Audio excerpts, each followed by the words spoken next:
광장에서 함께 마음을 모아주셨던 민주 시민 여러분, 그리고 사랑하는 당원 동지 여러분, 조국혁신당 대변인 강미정입니다. 오늘은 검찰개혁 공청회가 열리는 날입니다. 그러나 저는 그 자리에 서는 대신에 참담한 현실을 말씀드리기 위해서 이곳 기자회견장에 섰습니다. 정말 송구합니다.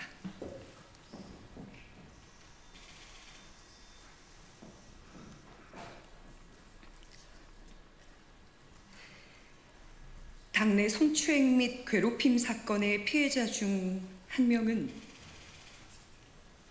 지난달에 당을 떠났습니다. 해당 사건과 관련해서 당의 쇄신을 외쳤던 세종시당 위원장은 지난 9월 1일 제명되었습니다. 함께했던 운영위원 3명도 징계를 받았습니다. 피해자를 도왔던 조력자는 당직자 품위 유지 위반이라는 이름의 징계를 받고 며칠 전에 사직서를 냈습니다. 또 다른 피해자도 지금 이 순간 사직을 준비하고 있습니다. 성비위 문제를 최초 접수받고 당에 보고한 여성위원회 실무 담당 의원실 비서관은 당직자에게 폭행을 당했고 사건은 검찰에 송치되어 있습니다. 이것이 제가 침묵을 끊고 오늘 이 자리에 설 수밖에 없는 이유입니다.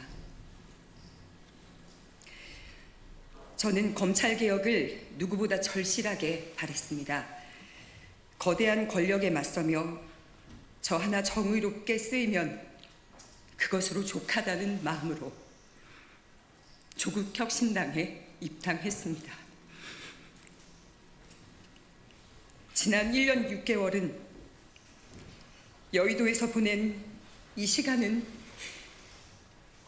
제 인생 가장 뜨겁고 치열한 시간이었습니다.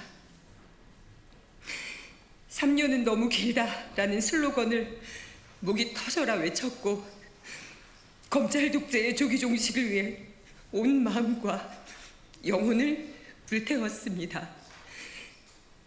제가 곧 조국 혁신당인 것처럼 그 안에서 살고 울고 그리고 달렸습니다.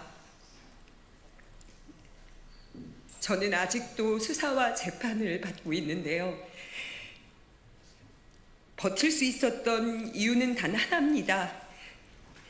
검찰개혁이라는 분명한 목표, 정권 교체, 윤석열 탄핵과 구속, 내란 종식이라는 경랑 속에서도 그 목표가 있었기 때문에 흔들리지 않을 수가 있었습니다.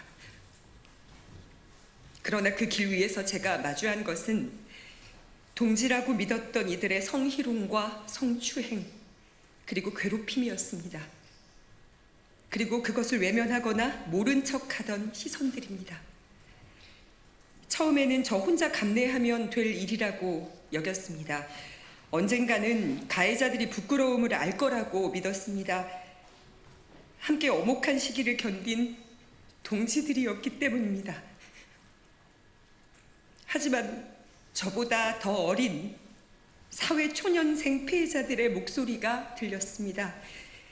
도와달라고, 손을 잡아달라고, 혼자서 감당할 수 없었던 성추행과 직장 내 괴롭힘 앞에서 그들의 삶이 쓰러져 가고 있었습니다. 저는 그들의 손을 잡기로 했습니다.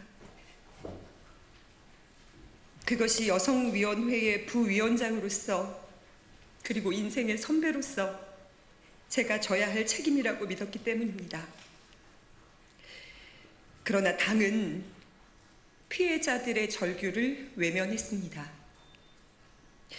윤리위와 인사위는 가해자와 가까운 인물들로 채워져 있었고 외부 조사기구 설치 요구는 한 달이 넘도록 받아들여지지 않았습니다. 그 과정에서 피해자들에게는 또 다른 가해가 쏟아졌습니다. 너 하나 때문에 10명이 힘들다. 우리가 왜 네 눈치를 봐야 하냐. 여의도에 막 발을 들인 청년들이 감당하기에는 너무 가혹한 말들이었습니다.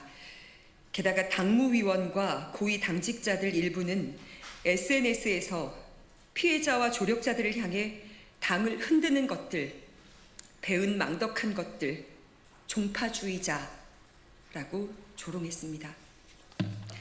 문제 제기는 옳은 척 포장된 싸움으로 매도됐습니다. 사건이 접수된 지 5달이 되어가는 지금까지도 당의 피해자 지원 대책은 그 어떤 것도 마련되지 않았습니다. 가장 먼저 이뤄져야 할 피해자 보호와 회복이 외면당하는 사이에 피해자들은 당을 떠나고 있습니다. 이것이 제가 더는 기다릴 수 없음을, 그리고 떠날 수밖에 없음을 확신하게 된 이유입니다. 결과는 불공정했습니다. 피해자를 지키려 했던 이는 재심 청구 3주 만에 기각, 제명이 확정되었습니다.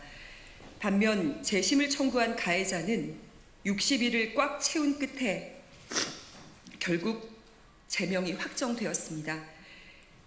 정의는 왜 이렇게 더디고 불의는 왜 이렇게 신속합니까? 우리는 기다렸습니다. 8.15 사면을 기다렸고 사면 이후 당이 제자리를 찾고 바로잡힐 날을 기다렸습니다. 그러나 이제는 깨닫습니다. 더는 기다릴 필요가 없다는 것을 말입니다. 저는 오늘 조국혁신당을 떠납니다. 광야에서 춥고 외로운 싸움을 하게 될지라도 멈추지 않겠습니다. 광야는 언젠가 광장이 될 것이고 그곳에서 각자의 짐을 짊어진 동지들과 다시 만나 연대할 날이 반드시 올 것이기 때문입니다. 오늘 국회 소통관에서 이렇게 목소리 낼 수 있는 이 자리에 선 저도 기득권입니다.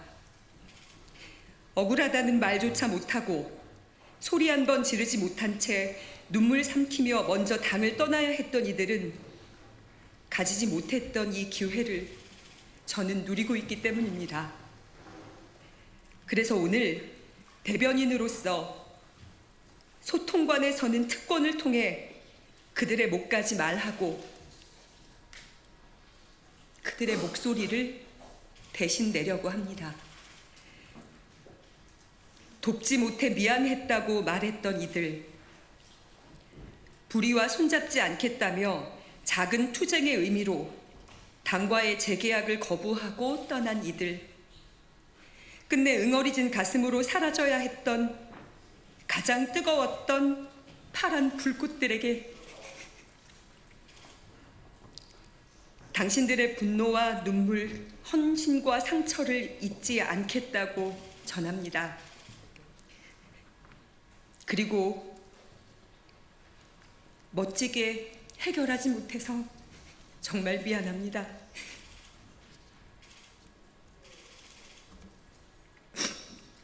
공감과 연대의 대가로 상처받고 모욕당한 많은 당원 동지들께도 위로와 감사를 전합니다. 우리가 함께 겪은 아픔이 헛되지 않기를, 오늘의 눈물이 내일의 변화로 이어지기를 믿습니다.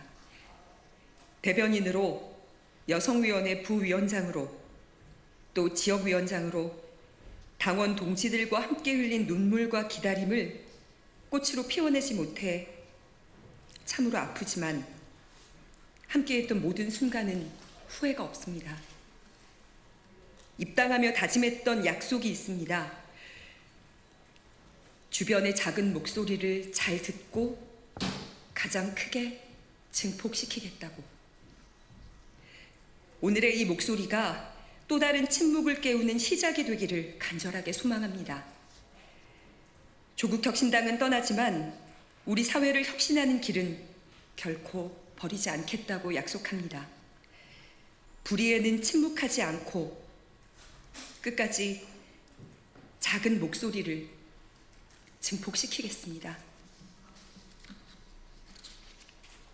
비 오는 밖에도, 국회 소통관에도, 그리고 잔디광장에도 함께 마음을 모아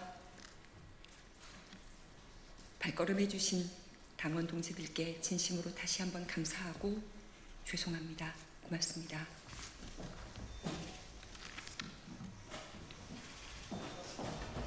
회견문에 조국 원장 사면을 더는 기다릴 필요가 없다는 걸 깨달았다고 하셨는데 사면 뒤 조국 원장에게도 내부 상황 보고가 됐지만 별다른 조치가 없었던 건지 그게 탈당의 계기가 되신 건지도 여쭤볼게요.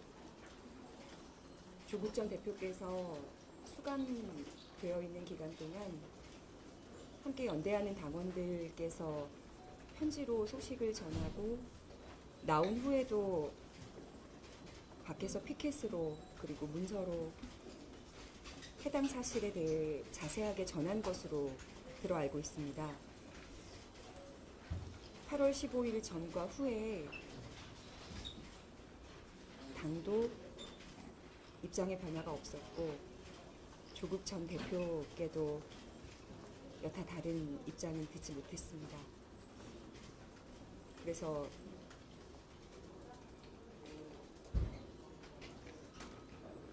말씀하시지 않는 이 침묵도 제가 해석해야 될 메시지라고 생각을 합니다.